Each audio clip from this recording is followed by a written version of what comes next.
Let's talk about BNX. It's also known as binary. Let me tell you what his full name is, just a second. BinaryX, and it is sitting at $1.3 right now. Sorry, I opened it in TRY. I'm just going to go towards USDT. TRY is a different pair. It was sitting at 51 there and I freaked out. I was like, how can it be? Anyway, it's sitting at $1.4 right now. This project, I have covered this in the past as well. I've discussed its tokenomics.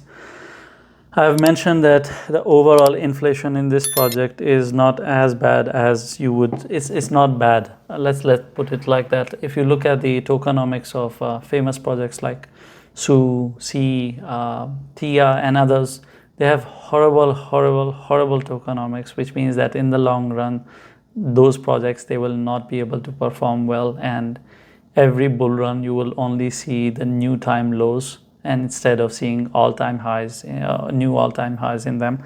When it comes to projects like this, BNX, I will not discuss what they do, how they can become successful and all that. I'm just purely talking about the overall inflation. Even though it's a new project, still, if you look at the overall circulation is 378 million tokens and the total supply is 571.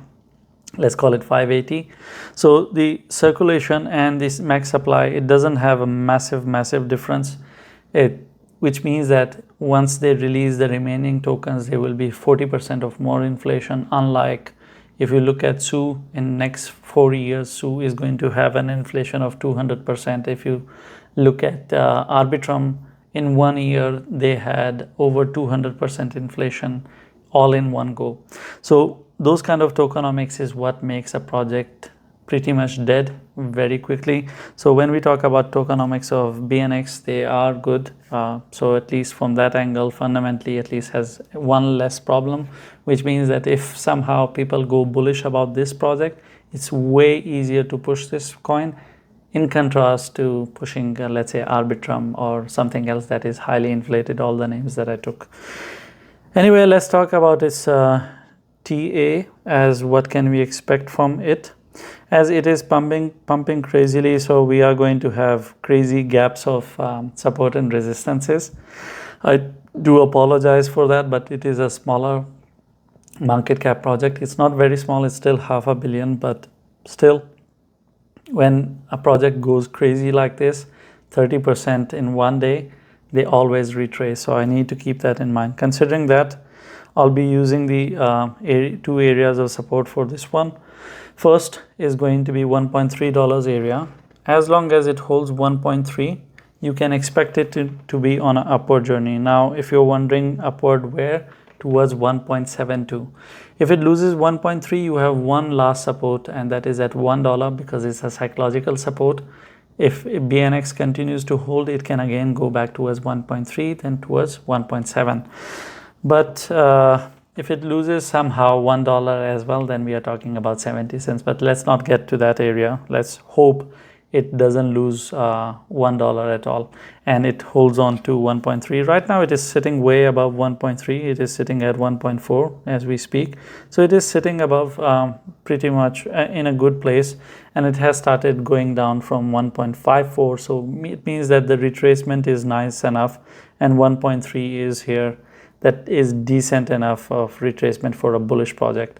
But as I have seen with the projects can retrace up to 70 to 80%, which means that a journey from here, a retracement of this much all the way down here to $1 is still sensible, and it will still keep this project bullish.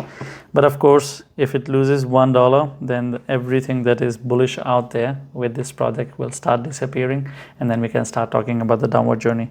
But at this stage, everything that will happen to this project by going down, it will only be a retracement and nothing else. And if you're wondering about 1.3, why 1.3? Because all these double bottom, triple bottoms, whatever you want to call it, all these have a neckline at 1.3. 1.3 is a neckline. This is a very solid support area. I would be surprised that if BNX loses this for more than 2 days. As long as it doesn't lose 1.3 for more than 2 days, I would be aiming for 1.7.